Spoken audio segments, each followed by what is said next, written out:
علی رسول الکریم اما بعد.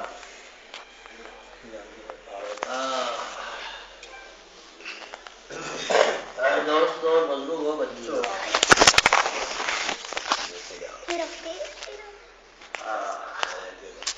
یہ بڑا کرم اور بڑا فضل ہے خدا کا، اور اس کا کوئی بدل نہیں ہے اس فضل کا کہ ہمارے حصے میں جو ہستی عظیم آئی ہے حضور صلی اللہ علیہ وسلم ہمارے حصے میں آئے. ایسی عظیم شخصیت یہ مقدر والوں کے حصے میں آتی ہے. لیکن بات یہ ہے کہ ہم لوگ کیا کیا جائے، قدر نہیں کرتے. قدر گوہر شاہ دانت یاد دانت جوہر،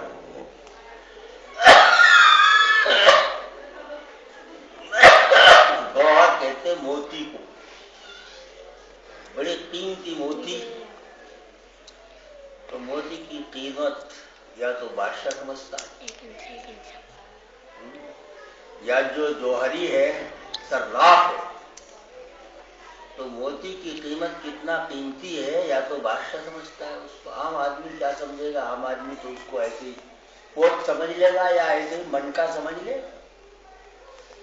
تو اس کی قدر جو ہے وہ جائے. جو بڑی دولت ہے، بڑا موتی ہے قیمتی، یہ ہمارے حصے میں آیا ہے لیکن ہم لوگ اس کی قدر نہیں کرتے. حضرت سلمان فارسی رضی اللہ تعالی عنہ، حدیث میں آتا ہے، لمبا قصہ ہے ان کا. ان کے بارے میں یہ مشہور ہے کہ 250 سال کی ان کی عمر تھی حضرت سلمان فارسی رضی اللہ تعالی عنہ. 250 سال، بلکہ کچھ حضرات تو کہتے ہیں کہ اور بھی زیادہ تھے. یہ ہرمز خاندان میں ہوئے تھے. کوئی مجوس تھا پہلے کا، کوئی مذہب تو تھا نہیں. مجوس کا کیا مذہب ہے؟ کوئی مذہب نہیں. لیکن اللہ تعالیٰ کا نظام ہی عجیب و غریب ہے. وہ بدترین سے بدترین اس انسان کو اور کندن بنا، اور جس کو لوگ زیادہ بہتر سے بہتر سمجھتے ہیں ان کو گڑھے میں ڈال دیں. وہ اللہ کا نظام عجیب و غریب ہے، اس کی توفیق پر موقوف ہے. تو جس کو توفیق دیتا ہے. ان کے بارے میں مشہور ہے کہ یہ حق کی تلاش میں، یعنی ان کے دل میں ایک انقلاب ایسا آیا کہ جو ہم جس کی پوجا پاٹ کرتے ہیں، اب وہ بت پرستی ہو، آگ پرستی ہو، سورج پرستی ہو، کچھ بھی ہو، یہ سب فضول بات ہے. خدا تو یہ ہے نہیں. تو اس کے دل میں انقلاب آیا کہ حق کی تلاش کرنی چاہیے. حق کیا ہے؟ یہ چل پڑ. لمبا قصہ ہے یہ. حدیث میں اتنا اختصار کے ساتھ میں یہ کہا جاتا ہے کہ کم سے کم 10 کلیساؤں میں گھوما ہے. 10 کلیساؤں میں نمبر. جس نے جو بتا دیا کہ وہاں چلے جاؤ، فلاں کلیسے میں چلے جاؤ، فلاں اس میں چلے جاؤ، گرجا گھر میں چلے جاؤ، وہاں ایسے لوگ ملیں گے. تو جب وہاں گئے تو کچھ دن رہ کر کے دیکھ لیا کہ وہاں بھی کچھ نہیں ہے.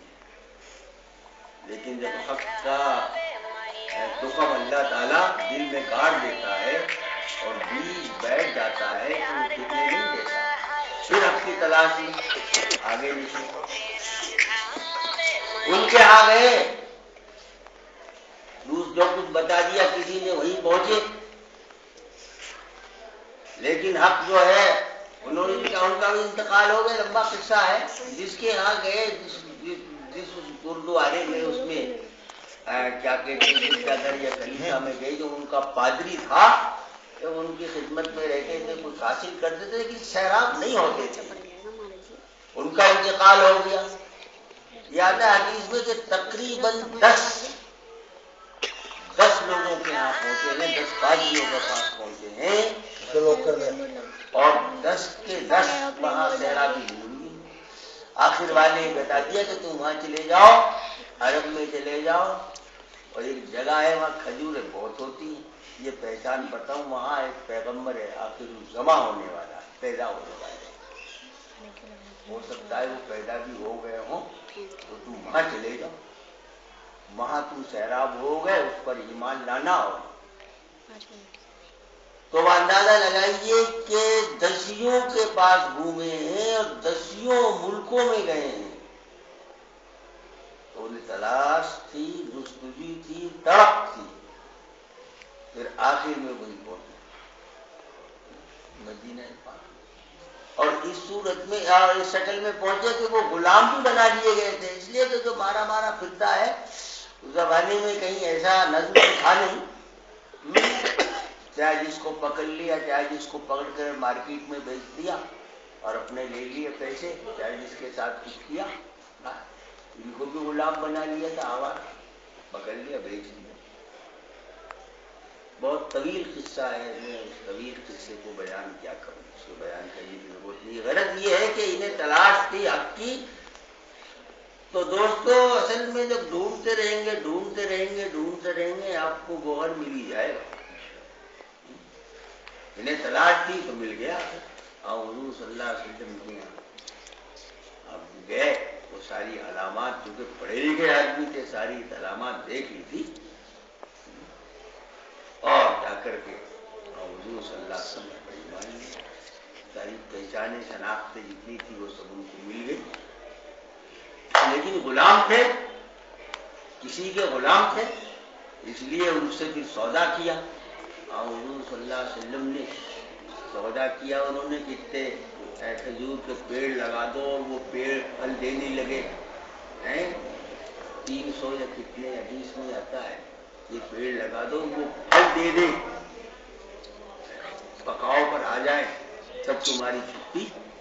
انہوں نے حضور صلی اللہ علیہ وسلم سے اس کا تذکرہ کیا کہ صاحب میرے مالک نے یہ پیڑ لگا دیے، تو کیا کریں کہ اچھا صحابہ کرام سے حضور صلی اللہ علیہ وسلم ارشاد فرمایا کہ چلو بھائی اپنے مومن بھائی کی مدد کرو، چلو پیڑ لگاؤ. وہ سب نے مل کر کے وہ 300 پیڑ لگا دیے. اور خدا کا تو بڑا عجیب معاملہ ہے، جلدی سے چھٹکارا دینا تھا. کھجور کا درخت کئی سال میں ہوتا ہے، نہ 1 سال میں پورا نہیں ہوا، وہ کھجور دینے لگے، پھل دینے لگے، آزاد ہو گئے. غزوہ خندق اتنا مشہور غزوہ ہے، یہ غزوہ احزاب بھی کہتے ہیں کہ سارا عرب جو مخالفین تھے، مشرکین، سارا کا سارا چڑھ کے آ گیا کہ مدینے کی اینٹ سے اینٹ بجا تو چھوڑو ہی مت مدینے کو. انہوں نے ان کو پناہ دی. یہ راؤ کر لیا سارے کے سارے لوگ، پورا عرب کے اوپر انہی کی حکمت عملی سے اور انہی کے مشورے پر خندق کھودی گئی. حضور نے فرمایا بولو بھائی، کیونکہ جی ہماری رائے تو یہ ہے کہ ہمیں جب جنگ ہوا کرتی تھی، جنگ ان کی ہوتی عیسائیوں سے، فارس کے لوگوں کی، تو یہ خندقیں کھول لیتے تھے، کھائیاں کھول لیتے تھے. آج تک بھی کھائی کھولی جاتی ہے نہیں، جو سرحد کے اوپر پاس ہوتے ہیں وہ بچاؤ کی خاطر اپنے خندقیں کھودتے ہیں. تو انہی کے مشورے پر مدینہ پاک کے چاروں طرف خندق کھودی گئی تھی. اور انہیں پتہ بھی نہیں کہ خندق کیا ہوتی ہے. کبھی کبھی عرب نے کبھی دیکھا ہی نہیں، ایسا بھی ہوتا. جب آ کر دیکھتے ہیں تو ایک دم جو ہلہ بولنے کی سوچ رکھا تھا، مشورہ کر رکھا تھا کہ ایک دم چڑھائی کر دو، انہیں ہوش ہی رہا، ہوش نہیں آئے گا تو بس ہم تیر پھاڑ دیں گے، سب کو ختم کر دیں گے. وہ آ کر کے دیکھتے تو ارے کئی فٹ کھائی کودی ہوئی ہے، پھلانگ بھی نہیں سکتا، اتنی چوڑی ہے وہ، منہ پٹا کا پٹا دے گا. یہ کیا ہوا؟ یہی سب سلمان فارسی رضی اللہ تعالیٰ عنہ آخر میں حکام رہے. 20-25 دن کے بعد یہ واقعی ہوئے. تو میں کر رہا ہوں کہ اصل میں گوہر موتی کی جو قیمتی موتی، اس کی قدر جو ہے یا شاہ جانتا ہے اور یا جوہری جانتا ہے.